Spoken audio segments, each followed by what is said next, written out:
Hello, and welcome to another episode of the Team Ferris Pod Chats. Today, as you can see, for those of you watching on YouTube, Dean and I are actually in different locations, but we still wanted to bring this here to you. So today, Dean, what are we talking about? Health and fitness, we decided to talk about. Yeah. So, how would you like to start, Dean? Well, let's start by saying, this podcast is to, you put me on the spot. This podcast is to help you empower all seven areas of life. And every week we'll be talking about something different, and we'll be coming back and overlapping a little bit and just bring in more value on the same subjects. But today's going to be health and fitness. For Renee and myself, it's been a very important one. So as you can see, Renee's actually in a workout gear right now. I just had a shower and got changed. I was cycling this morning. Done some yoga, and it's just a part of our daily routine. And between the both of us, we go absolutely mad if we don't do some form of exercise and take care of our health. Yeah. And so basically the reason we wanted to touch on this topic in particular is without, it's all well and good, for any of you that follow me on Instagram and different things, you would know all the different things that we're interested in. But one of the big things is, money in life buys us a lot of experiences, but without our health, we can't actually have the opportunity to experience them. And so this is the thing that is really important. I believe, no matter what goal you set in life, whether it may be in a particular sport, something you really want to achieve, or it might be something just in life or business or anything. But when it comes down to your health and fitness, it's one of those things that it becomes a key component, I believe, in any goal we set in life. Do you agree, Dean? I do. A quote, it springs to mind when we're talking about your health, not fitness so much, but your health. And it's that, when we're healthy, you want 1,000 things in life, right? Yeah. When you're sick, you want one thing. So if you look at it like that, your health is probably the most important thing in your life. Yeah. I love that quote. I love that analogy, and I'm so glad that you brought that up and decided to share that. So what we thought we would do today is just share a little bit, because Dean and I have both had very, would you say, Dean, different journeys in terms of our health and fitness, and different experiences that we've had. So we thought we'd just bounce between us and share with you some value as to maybe some hurdles that we've had, and where things have shifted. So for me, for example, I really struggled with motivation when it come to health and fitness in my earlier years. Now it is so much a part of my life that there is zero motivation required. I'm so inspired to get up and work out every day. I'm inspired to eat well, even though, yes, those of you that listened to last week's podcast, I do still like chocolate. But I am very inspired to look after my health. And so it was a big journey of going from, and a huge contrast, I would say, of going from really needing motivation heavily to be able to do it, to where I'm at now. Dean, your experience has been a little bit different with health and fitness. Well, let's speak about yours to start with. When we got together 7 years ago, I recall that, Renee's always been pretty lucky to be quite slim, attractive. But when we got together, you're, pretty average fitness.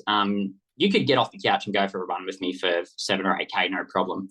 But you weren't at all very lean. You didn't really take care of yourself that well. You just were naturally, a smaller girl. But what I remember was you didn't want to train or do exercise. Yes, it's all right. Sorry, my girls are asking for me. I know. Go help her. So you didn't want to train or do exercise because you found it really, really difficult and really intense and hard. So you went to the gym to find some motivation, get someone to come here. So I'll finish off where Dean was going to with that. All right, you go play, Don. How's this for real, raw, live, and unedited podcast? By the way, guys, we do not edit our podcasts. We just have a conversation and then share it. So you will hear Livy crying in this one. Um, so where Dean was getting at was that I Oh didn't. yeah, no, let me finish. So the Okay. girls have left now. I think they're okay. And you found it really difficult because it was really hard, intense. You used to go to the gym, you needed motivation, you used to pay a personal trainer, and you still didn't like it. So you just decided to quit the gym on many occasions, I believe. Is that right? Yes, that's true. Until, you know, you found another way to train. Do you want to talk about it? Yeah. Yeah. So this is the really interesting thing was as Dean said, whenever I would want to train, I would actually have to go and get a personal trainer to come and pretty much tell me what to do because I never trusted my own ability to be able to decide.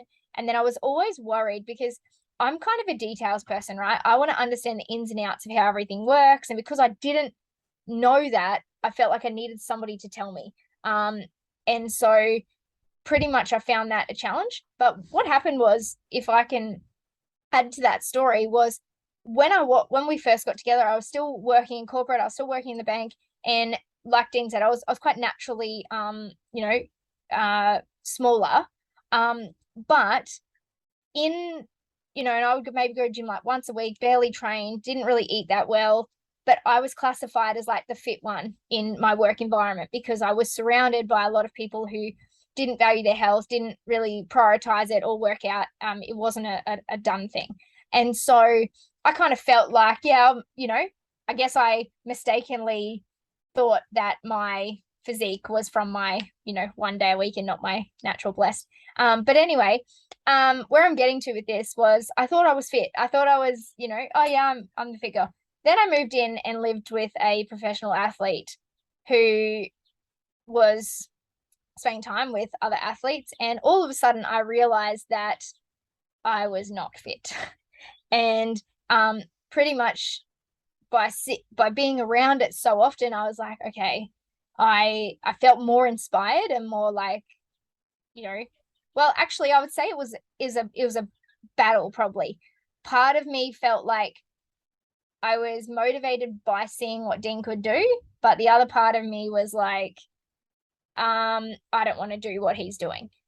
And so anyway, I would go to the gym, I would try all these things, and I would do all this stuff that just wasn't really me. But then I started getting to know Dean's training program a bit better. And I was like, oh, I could probably do that. And I realized, and you could probably explain this better than me, Dean. But what Dean taught me that was really powerful was the difference between training for sustainable training.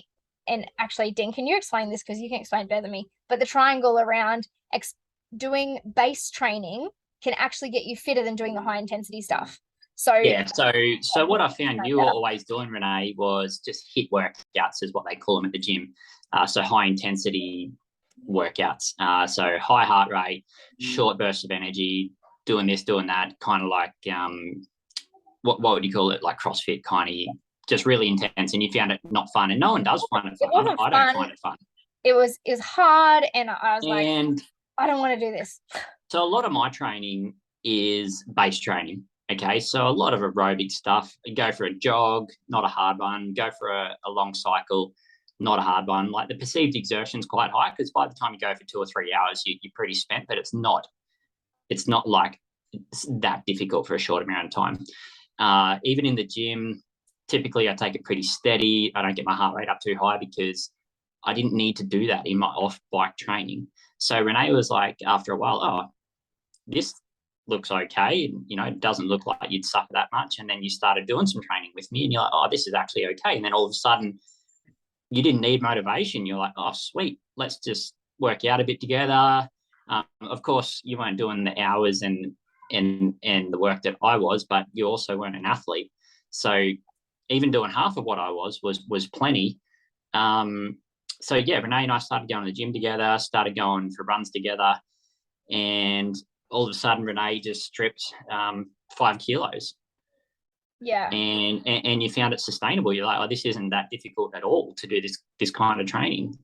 Yeah, and I actually found the biggest thing I think for me was that I found it to be fun. I found it to be enjoyable, like just going for a long slow jog and we could chat along the way. Like it was enjoyable. It wasn't that so exhausted that I couldn't breathe, that I was like gonna die. And then eventually now I actually add those bit harder cycles in because I've been cycling for a while now. I realized I actually really enjoy cycling. But yeah, just adding those bits and pieces in. And I've lost my train of thought here, but I was kind of saying like just Yeah. So your training that you like. yeah, and your fitness journey has evolved, right? Yes, definitely. Definitely. So do you want to talk about what else you do? You really like yoga? Yeah, so a couple of years ago I come across yoga and started using, well, actually I'd heard about it a lot, talked about it a lot. Was like, oh, I could see it's so good for you. I don't know why, but I delayed and delayed and delayed doing it. And then funnily enough, I was actually on Instagram one day and I seen this picture of this girl who I knew, and she was bent over like a pretzel and was pretty much doing a full forward fold. And I was like, it just, to me, there was something about that photo that was so captivating. I was like, whoa, that's incredible that she could do that. And then I went to the mirror and I bent over to see kind of how far I could go. And right, so her thing was like bent straight over, touching herself. Like, you get, anyway, this is gonna sound terrible podcast. But anyway, bent over, flat, full fold, where mine was about like this. So like 90 degrees. Like So the other girl, I was flat out trying to bend, and I was like, oh my God. I just realized my body wouldn't let me go there. And I was like, okay, so the other girl could get her head to her feet pretty well, and you got your head. You were just like a 90-degree angle. I was like a when you 90-degree angle, Yep. maybe a little bit further, maybe 100, but definitely not much further than that. Anyway, so I took a photo that day and I went, this is my before. And then I contacted her and I was like, how did you like even get to that? And she goes, just daily yoga. Anyway, so she put me onto Yoga with Adrian on YouTube. Her channel is incredible, by the way. And yeah, I just started doing a 30-day and it was only like 20 to 30 minutes a day. And the shifts in my body, my mind, oh my gosh, just unbelievable. And so quickly, such quick results was really mind blowing. Yep. So now just training is part of your daily routine, and it brings you good vitality and health, right? Yeah, absolutely. Just every day, just getting up, moving my body and doing it. Like, I feel like it just sets you up so much for the day. But what I love a lot, particularly on top of that, on top of doing that, I also started seeing Dean's osteopath, Adam from Integrated Sports and Spinal in Burleigh on the Gold Coast. And he just blew my mind with the knowledge that he had and the way that he taught me different things about my body and what we could do with it. And he got me into just some other little practices with that, helped me with my mobility and my range. And just now, what I find incredible is like because as you guys know, we've got a 4 and a 5-year-old. And for me to be able to, like, I can climb in the playground now and I can, I can hide and seek in these little spots because I can just move my body in ways that I could never move before. And so it's really incredible to be able to do that. Yeah, I think that's really it really blows my mind the ability to be able to options it gives you when your body's so able. So in saying that, the other thing I guess before we move over on to Dean's fitness journey, um, my training program, the big thing of it was choosing to add value, I guess more so, is choosing exercises that actually sustain. Because some people actually love the fast, hard hit workouts. I personally don't. I don't, I like being more comfortable and just doing it long, slow, and I don't know, just enjoying it. So choosing the one that fits that. And then the other thing is the mindfulness that comes with yoga is really powerful. And then also recognizing that you still can't do a bulk exercise and not eat well or be super hydrated. So having high quality water and also eating well has also made a big difference, because I've noticed as well, even on the days that I do work out, but if I eat like shit or I don't stay hydrated, I still don't get that feeling of feeling good the same way that I do on the days that I have the package together. I don't know if you'd like to add to that, Dean. But yeah, over to you now to share more about your fitness journey that's been a little bit less evolved than mine, or more. Yeah, okay. Well, I'll take you through the short of the long story, and I'll try to add some value at the end. But my fitness journey, let's go back. Pretty much when I started getting all right in junior lights at racing, I realised I probably need to be a bit fitter, because just a kid from Kyogle, it's not the, just a farm kid. It's not really the environment to go out and learn how to train or go for a run or whatever. It's not like we grew up in Burleigh Beach or anything like that. So yeah, I realised I needed to get fitter, and the only piece of equipment I actually owned was, to do a fitness, was a set of joggers. Yeah. So put joggers on and I started running. I'd run flat out because I thought that was the thing you had to do. Just run as hard as you can until you stop. And look, I got some results, because if you start from nothing and you do the wrong thing, but as long as you're doing something, you're going to get some sort of result. So that's how it started. And then that was the start of my fitness journey. Of course, moving up through the ranks, you learn more and more as you go, just through conversation with, older guys, or I went to AIS when I was like 17, and you trial and error a few things on your own. So yeah, most of my job, or half of my job, was working out how to be fit enough to ride a motorbike as fast as you can. So it always felt like it was a step in, both on a ladder. So your ability and your fitness. So how it worked was I'd end up with a fair bit of ability on the bike, and then my body couldn't keep up. Yeah. And then you had to get your body to catch up to where you're at. And then you'd end up with more ability and more speed, and then you have to get the body to catch up. And what I mean by that, guys, like, for instance, even at my level of riding, if I was to be able to, if I was doing a moto and I'm like pounding out my laps, yeah, and I was able to find an extra second a lap on the track, that would equate to 10 beats per minute on my heart rate that I'd see on my watch. Yeah. And I'm already like redlining. So like 170, 180 beats per minute. Yeah. So that's how important it is to have the body to be able to keep up with your ability on the bike. So for me, I always felt like my body was a little bit behind. So I worked out how to go fast on a bike really young. I improved really quickly. And I ended up on the world stage. I ended up at nationals here, racing the best and the fittest guys in Australia, like Marmont and Coppins. Mackenzie was quite fast, and we'd battle it out, but my body was always behind. I took that overseas, still trying to learn everything I need to know.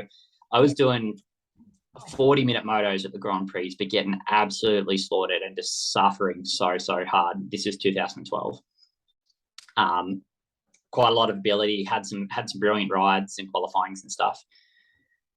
And yeah, I realized I didn't know enough. So I was very lucky at the end of that year. I was introduced to Guy Andrews, which was he's a 3-time Ironman champion, which has proven to be invaluable. He just taught me everything I kind of need to know, and I had to unlearn a lot of stuff about my fitness journey. Yeah. And yeah, pretty much from there onwards, so 2013 onwards, I believe I had the body that I needed to go at the pace that I needed to go. Just through, obviously, it was me doing the work, but Guy knew how everything worked, kind of internally. I still don't know. I know just enough to get by, but I'd reach out to him. He'd put it all together for me, explain briefly the ins and outs, not much, and then I went to work. I just put all my trust in Guy when it come to my fitness for motocross, and given that he was an elite athlete in his own form, he was clever enough to know how to adapt to a bike once he's seen the data come through from a heart rate, and once he's seen what it is that I was doing. So anyway, from there on, yeah, it's my fitness in motocross has been one, probably my biggest asset for sure. Well, your biggest asset's always riding a bike fast, because if you can't ride a bike fast, you're not going to win any race. But when push comes to shove in the races, my fitness has definitely been a huge asset of mine. And I've evolved that over the years. Definitely, you've seen some evolution, Renee. So definitely. yeah, changed the program not a hell of a lot, but ever so slightly. And yeah, so that's been really cool, the fitness journey. But when you talk about your health, obviously health comes with being fit, and the lifestyle. You know, you drink really good water and you eat really well. You don't drink alcohol or very little of it, and it's just a really good lifestyle. The downside of motocross has been injuries, and that's not really good for your health. But on that note, I've had my fair share of injuries, but I never took them lightly. I always made it was just my priority to return to 100% health every time. Yeah. And before I even stepped on the bike or even thought about stepping on the bike, I'd always take the right advice from the right people at the right time. Yep. And before you go on, Dean, I just want to interrupt there and just really stress that point, because this is one thing that I think not enough people take seriously. And it's really easy as you're listening to this podcast to slide across and just, listen in, but not really take the gold. And I think what Dean just said then is such a gold nugget that I want to highlight it, because it's something that really, really impressed me with Dean, is that even the smallest of injury, he would follow the instructions to the T. And now at 32 years old, after racing professionally for 20, or racing for over 20 years, having the level of injuries he has, his body is unbelievable in terms of its ability, its strength, its conditioning, because, and I believe so much of it come from the way that he followed and what he did when there was an injury. Because when I was 15, I was racing motocross as well. I really wanted to do well at the Queensland titles that year, being my last year in juniors. Anyway, I'd been training really hard at the time. Anyway, I come up with a wrist injury, and I was just like, I'm not going to let this stop me. I was a bit pig-headed and was like, no, I know better, blah, blah, blah. Anyway, week or whatever before the Queenslands, I cut it off manually with some scissors, thinking it'd be all right. I kept fit, like I kept running it at the same time, was doing all this other stuff. So I thought, it's not going to affect me. I still, to this day, at 31 years old, have issues with that wrist. So because I never let it fully heal, I didn't do the steps. And there were so many times throughout my life that there was times where something would happen and I'd like take the doctor's advice, do it for whatever. But as soon as I kind of felt somewhat good, I just accepted that, well, that was okay. And I just really want to highlight this, because what I've seen with Dean, having been there now for quite a few of his injuries, is he never did that. There was no coming back early. There was no making sure everything was right, or, like doing it too early. It was all about, how do we get 100% back to full health before we start? And like, I've seen Dean, when to me, like looking at him or being around him, to me, he seemed fine. I was like, oh, you're fine. But after, for example, a concussion, he sat there for however long, throwing a tennis ball against the wall and catching it just to make sure that his receptors or whatever, or reaction, was back. There is no way, I'd love to say I would have done that, but there's no way that I would have done that. I would have been like, I feel fine. And this is the thing, that so often, because our bodies are so resilient, so adaptable, we can get that belief like, oh, okay, it's enough, when actually it's not.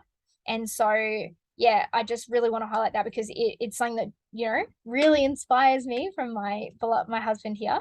And I want to share that out, because I think everyone could learn a thing or two from that. Anyway, back to you, Dean. Thanks for the praise. But no, honestly, I think there's been times that I took even more time than necessary, because I wasn't confident at the time to return to riding. Even if the doctor said it was all right, I was like, okay, no, I still need more time, because intuitively, your body knows. Oh, that's good, Maya. I made it big. Cool. Sorry, my daughter's showing me something that she just built. Yeah, you're going to show them? I don't know what it is.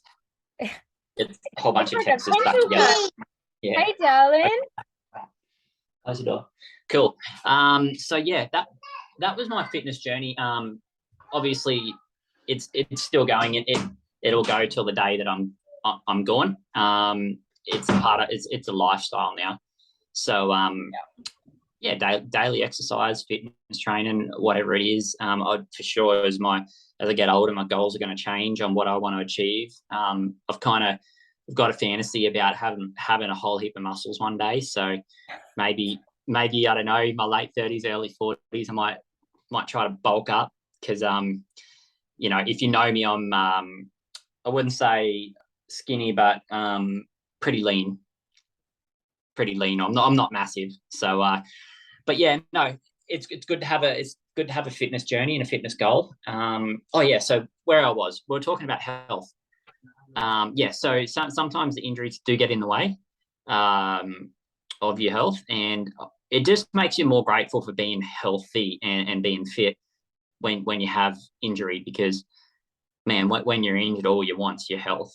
Especially if you have a major one. I've had a big one, and honestly, at the time, you just give everything to have your health. So really important to be fit and healthy, and also I think training right definitely would reduce, if you are a motocrosser listening to this, if you train right and you are fit and you're strong, healthy, and you were to have a crash, it would, you've got a better chance of coming out of the coming out of the crash in a better way. Yep.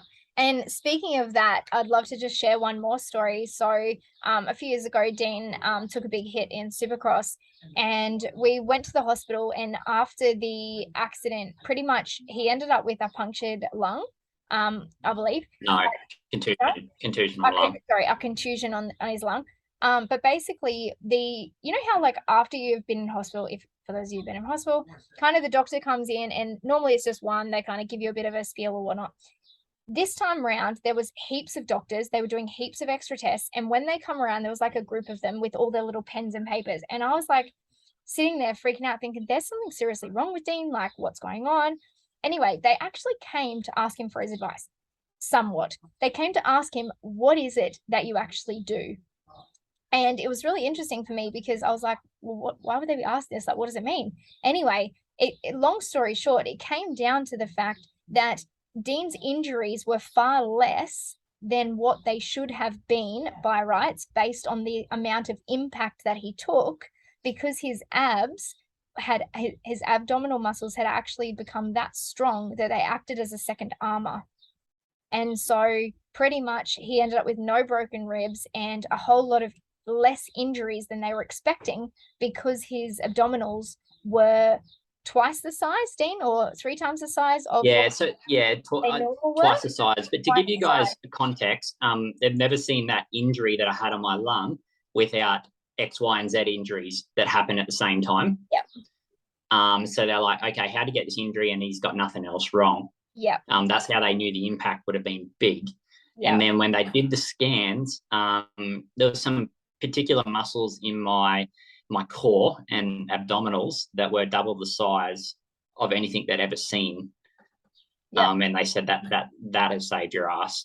Yeah. And that's when I need to go do some core workout, because I was like, wow, imagine, like, just because here's the thing, and this is kind of back a little bit to my fitness journey as well, is a lot of the reason I struggled for motivation was I was just like, what's the point if you're just doing it to look good?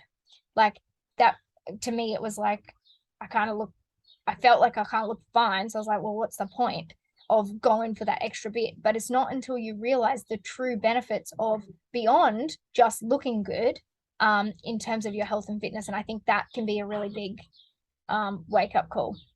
So yeah, as much as that injury sucked, it was really cool that the doctors said that. And I definitely wasn't doing all of those core workouts to make sure I didn't get broken ribs or whatever it was that I got saved from. I was doing it for the benefit of riding bikes, honestly. Because I knew core was so important, and pretty much every movement you have comes from your core. If you've got a strong core, you've got a really good base to work with, and that, so very grateful that I did all those core workouts. Pretty much, I remember thinking at the time I just hadn't missed a core workout in like 3 years straight or something like that, and we're talking twice a week of the gnarliest core workouts you'd ever seen. And if I can just mention it, like, the interesting thing is, everyone's body actually responds differently. So Dean had done 3 years worth of core, but his abs were nothing like Jace's. You know, they're not jabs, or what we call jabs, because they don't pop out like, you know, your traditional. Sorry, darling. I do think you look great, but they're not your traditional sexy, you know, like chiseled 8-pack. However, the underneath and the work there was there. And that's the thing, is sometimes we can also get disheartened if our body doesn't transform in the way that we think is, you know, attractive or beautiful or whatnot. And we go, oh, we're not getting the results. But there was proof that even though Dean didn't look as fit, you know, physically strong or you know, perfectly chiseled, there was actually so much foundation there because of the work he was doing. And, you know, sometimes I guess the message here is keep persisting, even if your body doesn't perhaps look or the way that you expect, because everybody's body adapts to different training differently. Would you agree? Yeah, certainly it does. And probably a good reminder for me to make sure we don't have any chocolate in the freezer, so I can get those chiseled abs one day. Definitely a goal of mine. Yes, I think, and that's the other thing, you know, that's probably where it does come down to diet as well, because it's when we add the diet in that you get the more physique look. The training alone just gets you the physical, tangible results, I guess. I don't know if that's the word. Yeah. And if you're wondering, I don't know, but if you're wondering what jabs are, that's short for Jace's abs. So if you ever want to look up that's Jace Gosford on Instagram, shout out to Jace for his inspiration. Yep, definitely. I'm going to meet him there one day. We'll see how I go. But yeah, so on with the fitness. Of course, it's important. We probably don't need to remind anyone in the world that fitness and health is important. But yeah, we thought we'd just share our journey with health and fitness. Personally, it is a great lifestyle. Of course, I've never really, well, in the last 20 years, I've never really been unfit. So I've had, you know, health issues with injuries, but fitness has always been something that's been so important to me, because to be able to ride a bike fast, you need to have a good body and be able to do it. So I've never really been, sorry. Yeah, you can do that. This is the thing. When Mum's not there, Dad's doing solo parenting here. Yeah. The girls keep asking me for things.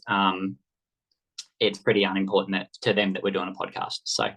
But yeah, no. So where was I? I was talking. I've never really been super unfit, so I can't really vouch for, you know, being overweight or anything like that. But the people that I do know that have lost a lot of weight, you know, like 30, 40 kilos, whatever, they just say they feel amazing. Yeah. And you can feel like that all the time if you just implement some fitness into your regime. Speaking of that, Dean, that's something that I'd like to mention about Adam again. Like, I know I mentioned Adam from our osteo earlier, but that's the biggest thing that he taught me. So when I first went to him, there was just a few niggly things with my body that I just kind of blamed and thought, well, that'll be like that forever. You know, because like I said, I did stupid things like cut my cast off early and not recover from an injury. And I had a few injuries as well myself when I was racing motocross. And just not really prioritizing or taking care of my health. I was carrying a lot of emotions in my hips as well at the time. Because also what affects your mind and your body, they're really interconnected. I won't go into today because that's another podcast for another day. But the big thing is just knowing that if you are, you know, living with certain ailments, you might not have to. And that was something that really opened my eyes when Adam first said that to me, was, you know, because I kind of went to him with this whole, I've seen other specialists, they basically said this, I'm going to have to live with this my whole life. So anyway, that's just part of it. And he just looked at me and was like, bullshit. I was like, what? And he's like, no, we can get to the root cause, fix it, and you don't have to live with that. And ever since that, I just have really started to work on more root cause stuff. And it's made such a big difference. And being able to feel good and move your body, honestly, mind, body, unbelievable. Really can't stress it enough. So And that just reminds me. So while we're talking about Guy Andrews, he is now 52. Yeah. Hang on. Let me go back a little bit. How many times have you heard people say, "Oh, yeah, you'll blow out one day," or it doesn't last forever, or you just Or need to accept after that you're going to get fat. Yep. After you have kids, you can't get your body back. I tell you guys, my body is way better now than before I had kids in terms of strength. Yeah. So we constantly hear that from people that have let themselves go. And just a second, girls, you sort it out. Go sort it out. Parents of the year here, doing a podcast while our kids just play wild in our house. So Dean will get to clean up that mess shortly. I'll just move room. Yeah, but so how many times have we heard that? A lot. All right. And Guy Andrews is really inspiring. Good example of what you can be, because he's 52 and he's built like an absolute axe. If you haven't, just go check out his Instagram. I've spent a lot of time with him. I've lived with him and his wife, and mate, he's 52 going on about, I don't know, 32 or 25. Like his body's like a 30-year-old. He, and he really, obviously, he has worked out his whole life. It's very high on his priorities to be fit and healthy. Inspiration for a lot of people, especially myself. Like, honestly, I hope to be that fit when I'm 52. And speaking of inspiration, like, you could even go on Facebook and check out my grandma. She's there at Grandma Possibility, and grandma in her 70s took up yoga, and honestly, her body now, the different things that she's started doing and actually prioritizing her health now with better water, adding some fitness into her routine as well, doing yoga every day. The changes in her body has been phenomenal. So Dean talks about Guy and himself, where they've trained their whole life. Don't worry when you start. The best time to plant a tree was always 20 years ago, but the second best time is today. And so don't worry if you haven't taken care of your health up until now. It's not too late to start.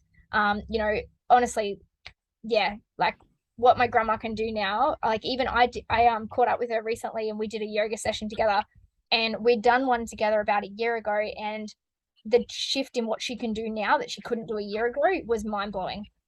So and then we've got another friend, like Mr. Brett, who's we won't declare your age on here, but somewhere around the 660 mark, somewhere around that. Anyway, Mr. Brett is like cycles every day, swims every day, like the amount of stuff that he can do, and like he can outswim me, he can outcycle me like in his 60s, and like, this is the thing, the opportunities are there. It's where you dedicate your time and what you spend your time doing. So I guess we might even wrap this call up. I think we've probably been going longer than our normal podcast here, Dean. But is there any final words of wisdom that you would like to add in terms of people that are just getting started on their health and fitness journey? Oh, look, like any advice I actually give, look, if there's someone you look up to in the health and fitness space, just reach out to them. And they're probably going to know more than you. One day you might know more than them, and you might need to reach out to someone else to get further in your journey. But yeah, just reach out to them and try to surround yourself with people that want to be fit and healthy. If you want to make a lifestyle change, you need to change your lifestyle or the people that you hang around with. So and honestly, it makes a difference. If you're hanging around fit people and you're not as fit as them, chances are you're going to be working out. It's inspiring to do that.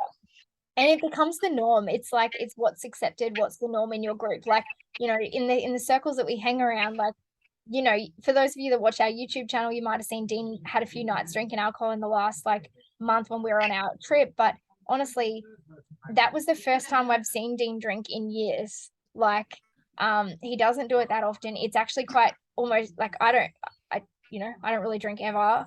But we make these things, we eat. There's certain foods and stuff that we eat well, we exercise regularly. It's part of our routine, and a lot of the people that we spend time with are the same. And so it does really make a difference, the people that you hang around, and that you're with, because if you're at a table and everybody's overweight and they're all ordering pizza and milkshakes, obviously that's going to impact your, I don't know where Dean just went. It's going to impact your decision making in terms of what you order, because, you know, naturally we also don't want to be the odd one out. So anyway, looks like Dean's Zoom has shut him out. So I'm going to wrap this podcast up on behalf of us, but thank you so much for being here. We hope that you've got value from our conversation here today, and we look forward to seeing you back here next Wednesday for our next Team Ferris pod chat. See you then.